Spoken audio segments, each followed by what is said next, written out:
UP में इस समय 9 सीटों पर उपचुनाव चल रहा है और बड़े नेताओं की जनसभाएं शुरू हो गई हैं। मुख्यमंत्री योगी आदित्यनाथ कल जनसभा करने वाले हैं मीरापुर के मोरना में। चैन चौधरी जो आरएलडी के चीफ हैं, उन्होंने 4 जनसभाएं की हैं कल मीरापुर क्षेत्र में ही। और चंद्रशेखर जो आज़ाद समाज पार्टी के नेता हैं, वो लगातार नुक्कड़ सभाएं कर रहे हैं, गांव-गांव जा रहे हैं। इस इलाके में चंद्रशेखर और बीएसपी के बीच एक तगड़ी लड़ाई चल रही है और वो लड़ाई चल रही है वोट शिफ्टिंग को लेकर के। बड़ी तेजी से बीएसपी का वोट बैंक चंद्रशेखर की तरफ शिफ्ट हो रहा है इस कॉन्स्टिट्यूएंसी में, क्योंकि उनको लगता है कि चंद्रशेखर, उनका जो यूथ है, जो दलित यूथ है इस समय वेस्टर्न यूपी का, उसको लगता है कि चंद्रशेखर उनकी बात को मुखरता से उठा रहे हैं। वो सरकार को चिट्ठियां लिख रहे हैं कि वो सवाल पूछ रहे हैं कि किस तरह की भागीदारी अधिकारियों की तैनाती में SC ST की है, कितने DM SSP SC ST हैं, कितने थानों के इंचार्ज SC ST हैं। इस तरह की चिट्ठी उन्होंने लिखी है अभी चीफ सेक्रेटरी को यूपी के।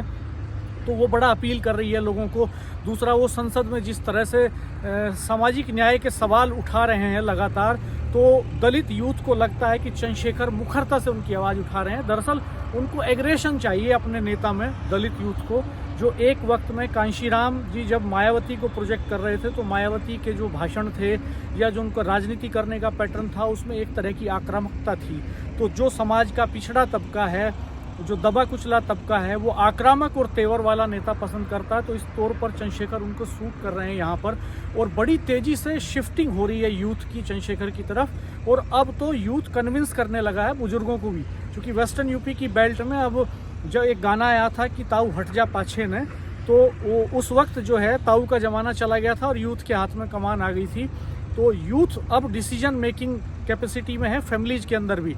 तो वो शिफ्टिंग हो रही है और मायावती की तरफ से अभी तक बहुत ठोस प्रयास ऐसे नहीं हो रहे हैं यहाँ पे इस इलेक्शन में कि वो उस वोट बैंक को सहेज सकें, रोक सकें। तो उनके सामने इन उपचुनावों में भी बहुत कड़ी चुनौती है।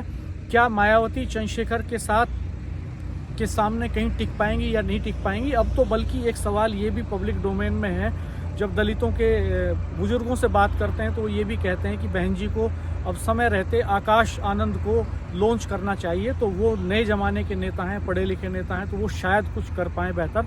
लेकिन फ़िलहाल चंद्रशेखर बहन जी के मुकाबले काफ़ी 21 साबित हो रहे हैं। और ये देखने वाली बात होगी कि चंद्रशेखर कोई डिसीजन मेकिंग कैपेसिटी में आ पाते हैं इन चुनावों में, या हरियाणा की तरह ही वो बहुत थोड़ा वोट बैंक लेकर के सिमट जाते हैं। दलित राजनीति के लिए ये एक चुनौतीपूर्ण समय भी है, क्योंकि डिवीज़न हो रहा है वोटों का ज़बरदस्त। वो यूनाइट नहीं हो पा रहे हैं कहीं, और वो खुद यूनाइट नहीं हो पा रहे हैं तो उनके साथ दूसरे मुस्लिम्स का या दूसरी कास्ट का अफिलेशन भी नहीं हो पा रहा है।